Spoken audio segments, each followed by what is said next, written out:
കൂലി ലോകേഷ് കനകരാജ് സംവിധാനത്തിൽ ഒരു തലൈവർ പടം വരുന്നുണ്ടറിഞ്ഞപ്പോൾ തന്നെ അതിന് കിട്ടുന്നൊരു ഹൈപ്പ് വേറെ തന്നെയായിരുന്നു. എങ്കിലും ലോകേഷിന് മുമ്പത്തെ പടങ്ങളെ അപേക്ഷിച്ച് നോക്കുമ്പോൾ ഇച്ചിരി ഹൈപ്പ് കുറവായിരുന്നു. കാരണം അവസാനം വന്ന ലിയോ ഒരു മിക്സ്ഡ് റിവ്യൂ ആണ് കിട്ടിയത്. അങ്ങനെ കൂലിയുടെ ഒരു പ്രോമോ ടീസർ ഇറങ്ങുന്നു. പക്ഷെ മുൻപത്തെ വിക്രമിന്റെ പ്രോമോ ടീസറിന്റെയോ ലിയോയുടെ പ്രോമോ ടീസറിന്റെയോ അത്ര ഒരു ഇമ്പാക്റ്റ് ഉണ്ടാക്കാൻ ഇതിന് സാധിച്ചില്ല. പിന്നീട് ആ പടത്തിൽ അഭിനയിക്കുന്ന ഓരോ ക്യാരക്ടേഴ്സിന്റെയും ക്യാരക്ടർ പോസ്റ്റർ പുറത്തുവിട്ടപ്പോഴാണ് അതിന് ഹൈപ്പ് കൂടാൻ തുടങ്ങിയത്. തെലുങ്കിൽ നിന്ന് നാഗാർജുന, കന്നഡയിൽ നിന്ന് ഉപേന്ദ്ര, മലയാളത്തിൽ നിന്ന് സൗബിൻ. അങ്ങനെ പടം റിലീസിന് അടുക്കുന്ന സമയത്ത് അവസാനം അമീർ ഖാന്റെ ക്യാരക്ടർ പോസ്റ്ററും പുറത്തുവിടുന്നു. ഇതൊക്കെ ഹൈപ്പിന് ധാരാളം. പിന്നെ പല ഫാൻ തിയറീസും LCO ആണ്, ടൈം ട്രാവലർ ആണ്, പുതിയൊരു എക്സ്പെരിമെന്റ് എന്തായാലും ഇതിലുണ്ട് എന്ന് പറഞ്ഞുള്ള പല ഫാൻ തിയറീസും പുറത്തിറങ്ങുന്നു. പക്ഷെ ലോകേഷ് തന്നെ ഓൾറെഡി ഇത് സ്റ്റാൻഡ് ലോൺ പടമാണെന്ന് കൺഫേം ചെയ്ത് കണ്ടാണ് ഈ പടം വരുന്നത്. പക്ഷെ ഫാൻസുകാർ അതൊന്നും 100% വിശ്വസിക്കാൻ തയ്യാറായില്ല. കാരണം എന്താ വെച്ചാൽ മുന്നേ ഇതുപോലെയായിരുന്നു ലിയോയുടെ പ്രൊമോഷൻ ടൈമിലും ഇന്റർവ്യൂവിൽ വന്നിട്ട് പറഞ്ഞത്. പിന്നീട് ലിയോ LCO കണക്റ്റഡ് ആയും ചെയ്തു. അപ്പൊ അതുപോലെ ഇതും കൂലിയും ആകുമെന്ന് കരുതിയിരുന്നു. അങ്ങനെ റിലീസിന് 2 ആഴ്ച മുമ്പ് ട്രെയിലർ ഇറങ്ങുന്നു. പക്ഷെ ട്രെയിലർ എന്തോ ഈ നേരത്തെ പറഞ്ഞ പോലെ തന്നെ വിക്രമിന്റെയും ലിയോയുടെയും ട്രെയിലറിന്റെ അത്ര സാറ്റിസ്ഫാക്ഷൻ കിട്ടിയില്ല. പക്ഷെ അപ്പോഴും പടത്തിനൊരു പ്രതീക്ഷ ഉണ്ടായിരുന്നു. കാരണം ഒരു ട്രെയിലർ കണ്ട് പടത്തെ വിലയിരുത്താൻ പറ്റില്ലല്ലോ. അങ്ങനെ പടം റിലീസിനെത്തി. ഫസ്റ്റ് ഡേ ടിക്കറ്റ് കിട്ടാത്തത് കൊണ്ട് സെക്കൻഡ് ഡേ ആയിരുന്നു പോയി കണ്ടത്. ഓൾറെഡി റിവ്യൂസ് എല്ലാം നെഗറ്റീവ് വന്നപ്പോൾ തന്നെ കാണാനുള്ള പ്രതീക്ഷയും പോയി. അങ്ങനെ ഏതായാലും ബുക്ക് ചെയ്തല്ലേ എന്ന് വിചാരിച്ചു. അങ്ങനെ ഒരു പ്രതീക്ഷയില്ലാതെ പോയി കണ്ടു. അങ്ങനെ പടം കണ്ടു കഴിഞ്ഞപ്പോൾ എനിക്കൊരു ആവറേജ് ഫീൽ ആയിരുന്നു. പക്ഷെ എന്നാൽ മറ്റേ മോശമെന്ന് പറയാൻ പറ്റില്ല, എന്നാൽ വേറെ ലെവൽ എന്ന് പറയാൻ പറ്റുന്ന ഒന്നായിട്ട് തോന്നിയില്ല. മുമ്പത്തെ ലോകേഷ് പടങ്ങൾ അപേക്ഷിച്ച് നോക്കുമ്പോൾ വളരെ വീക്കാണ് ഈ പടം. ഇടയ്ക്കെവിടെയോ ഹൈ മൊമെന്റ്സ് തരുന്നുണ്ടെങ്കിലും അത് പൂർണ്ണമായിട്ട് മെയിൻറ്റെയിൻ ചെയ്യാൻ കഴിഞ്ഞില്ല എന്നതാണ് ഒരു പോരായ്മ. സാധാരണ ഒരു ലോകേഷ് പടം കാണുമ്പോൾ കിട്ടുന്നൊരു കിക്ക് അത് ഇതിന് കിട്ടിയിട്ടില്ലെന്ന് പറയാം. അതിപ്പോൾ ഒരു ഇന്റർവൽ ബ്ലോക്ക് ആയിക്കോട്ടെ, ക്ലൈമാക്സ് ആയിക്കോട്ടെ, ഒന്നും അങ്ങനെ ഒരു പൂർണ്ണമായിട്ട് സാറ്റിസ്ഫാക്ഷൻ കിട്ടിയില്ല. അവസാനം വന്ന ലിയോയിലും കൂടെ സെക്കൻഡ് ഹാഫിലെ ഫ്ലാഷ് ബാക്ക് ആണ് അതിനൊരു മിക്സ്ഡ് റിവ്യൂ ആണ്. പക്ഷേ ക്ലൈമാക്സും ഇന്റർവൽ ബ്ലോക്കൊക്കെ അത് വേറെ ലെവലായിരുന്നു. അങ്ങനെ അത്തരം സംഭവങ്ങളൊക്കെ കൂലിയിൽ മിസ്സിംഗ് ആയിരുന്നു. അതുപോലെ തന്നെ ലോകേഷിനെ തന്നെ വിക്രമിലെ പല സീനുകളുടെയും ഒരു ആവർത്തനം ഇതിൽ തോന്നിയിരുന്നു. അതേപോലെ ജയിലറിന്റെ ക്ലൈമാക്സിൽ അന്ന് തിയേറ്റർ മൊത്തം കുലുങ്ങിയ ഒരു സീൻ ഉണ്ടായിരുന്നു. അതുപോലെ ഒരു സീന് ഇതിന്റെ ക്ലൈമാക്സിലുണ്ടായിരുന്നു. പക്ഷെ അതുപോലെ ഇമ്പാക്റ്റ് ഉണ്ടാക്കാൻ ഇതിന് കഴിഞ്ഞില്ലായിരുന്നു. പിന്നെ ഒരു കാര്യം മനസ്സിലാവാത്ത എന്തിനാണ് ഇതിനൊക്കെ സർട്ടിഫിക്കറ്റ് കിട്ടിയതെന്നാണ്. കാരണം ഇപ്പോൾ മുൻപത്തെ ലിയോയിലെയോ അതുപോലത്തെ ജയിലറിലെയോ ഒന്നും അത്ര ബ്രൂട്ടലായിട്ടുള്ള സീക്വൻസുകളൊന്നും ഇതിലില്ല. പിന്നെ ഇതിലോരോരുത്തരുടെ പെർഫോമൻസ് നോക്കുകയാണെങ്കിൽ രജനീകാന്തിന്റെ തന്നെ ഈ അടുത്ത് വന്ന ജയിലർ അല്ലാതെ തന്നെ വേറെ പടങ്ങളുണ്ടായിരുന്നു. അതിലൊക്കെ വന്നപ്പോൾ എന്തോ ഒരു വയ്യാത്ത പോലെ ഫീൽ ചെയ്തിരുന്നു. പക്ഷെ ഇതിലങ്ങനെ ഓവറോൾ നോക്കുമ്പോൾ അങ്ങനെ ഇല്ലായിരുന്നു, കുറവായിരുന്നു. പിന്നെ മാത്രമല്ല ഇതിലെ ഒരു ഫ്ലാഷ് ബാക്ക് സീനിലെ AI വെച്ച് DAGing ചെയ്ത സീനുണ്ട്.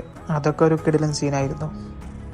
ഫ്ലാഷ് ബാക്ക് സീനായിരുന്നു എനിക്ക് ഏറ്റവും ബെസ്റ്റ് ആയിട്ട് തോന്നിയത് പടത്തിൽ. പക്ഷെ അത് വളരെ കുറച്ചേ ഉണ്ടായിരുന്നുള്ളൂ. ഇതിപ്പോ ലോകേഷ് ലിയോയില് ഫ്ലാഷ് ബാക്ക് സീന് നെഗറ്റീവ് വന്നപ്പോൾ എന്നാ പിന്നെ അടുത്ത പടത്തിൽ ഫ്ലാഷ് ബാക്ക് സെറ്റാക്കിയേക്കാന്ന് വിചാരിച്ച് കൂലിയിൽ നോക്കുമ്പോൾ ഫ്ലാഷ് ബാക്ക് സീനാണ് ഏറ്റവും ബെസ്റ്റ് ആയിട്ട് തോന്നിയത്. ബാക്കിയൊന്നിനും അത്രയ്ക്ക് ഇമ്പാക്ട് ഉണ്ടാക്കാൻ കഴിഞ്ഞില്ല. പിന്നെ ബാക്കിയുള്ള ക്യാരക്ടേഴ്സ് സോബിന്, രജനീകാന്ത് കഴിഞ്ഞാൽ പിന്നെ കൂടുതൽ സ്ക്രീൻ സ്പേസ് ഉള്ളത് സോബിന്റെ ക്യാരക്ടറിനാണ്. അത് സോബിൻ നന്നായിട്ട് തന്നെ പെർഫോം ചെയ്തിട്ടുണ്ടായിരുന്നു. ഒരു സൈക്കോ മൂഡ് ക്യാരക്ടറായിരുന്നു. സോബിൻ കഴിഞ്ഞാൽ പിന്നെ ഉപേന്ദ്ര ആയിരുന്നു കിടിലനായിട്ട് ചെയ്തത്. ഉപേന്ദ്രയുടെ ഇൻട്രോ ആയിരുന്നു അതിൽ ബെസ്റ്റ് ഒരു ക്യാരക്ടറിനെ കൊടുത്ത ഇൻട്രോ എന്ന് പറയാൻ പറ്റിയത്. പിന്നെ നാഗാർജുനൊക്കെ എന്തിനോ വണ്ടി കൂടുന്ന പോലെ തോന്നി. കാര്യമായിട്ടൊന്നും പെർഫോം ചെയ്യാനായിട്ടൊന്നുമില്ല. ജസ്റ്റ് ഒരു മാഫിയ കിങ് പിന്നായി നടക്കണം എന്നല്ലാതെ സോബിൻ്റെ അത്രയൊന്നും സ്ക്രീൻ സ്പേസ് പോലും ഇല്ലായിരുന്നു. അതുപോലെ തന്നെ അമീർ ഖാൻ്റെ ക്യാരക്ടറും എനിക്ക് തോന്നുന്നത് മിക്കവാറും നോർത്ത് ഇന്ത്യൻ മാർക്കറ്റ് പിടിക്കാൻ വേണ്ടി ജസ്റ്റ് വെറുതെ കൊടുന്നിട്ട പോലെ തോന്നി. പക്ഷെ അമീർ ഖാൻ്റെ ഇൻട്രോ അതുപോലെ തന്നെ BGM അതൊക്കെ രസമായിരുന്നു. പക്ഷെ എൻ്റെ നോക്കുമ്പോൾ കാര്യമായിട്ട് ഒന്നുമില്ല ചെയ്യാൻ. ഇതുപോലെ തന്നെ മൾട്ടി സ്റ്റാർ പടമായിരുന്നു വിക്രം. പക്ഷെ അതിൽ ഓരോ ക്യാരക്ടേഴ്സിനും കൊടുത്തുള്ള റോള് പറഞ്ഞാൽ അത് അമ്മാതിരി പെർഫോം ചെയ്യാൻ പറ്റിയ റോളായിരുന്നു. പക്ഷെ ഇതിലാണെങ്കിൽ വെറുതെ എന്തിനോ വേണ്ടി ഫോഴ്സ്ഫുള്ളി കൊടുന്ന പോലെയാണ് തോന്നിയത്. അതുപോലെ തന്നെ ആയിരുന്നു ഈ പടത്തിൻ്റെ ഡ്യൂറേഷനും. വിക്രം ഏകദേശം 3 മണിക്കൂറിനടുത്താണ്. പക്ഷെ അത് അത്രയും എൻഗേജിങ് ആക്കുന്നത് അതിന് സ്റ്റോറി കാരണമാണ്. പക്ഷെ ഇവിടെ സ്റ്റോറി വീക്ക് ആയതുകൊണ്ട് ഭയങ്കര ലാഗായി നല്ല ഫീൽ ചെയ്തിരുന്നു. അതിൽ അനാവശ്യമായിട്ടുള്ള കുറേ പാസിംഗ് സീൻസ് അതുപോലെ തന്നെ മറ്റു അനാവശ്യ സീനുകളൊക്കെ കട്ട് ചെയ്തൊന്ന് ക്രിസ്പാക്കിയിരുന്നെങ്കിൽ ഒന്നും കൂടി ബെറ്റർ ആയേനെ.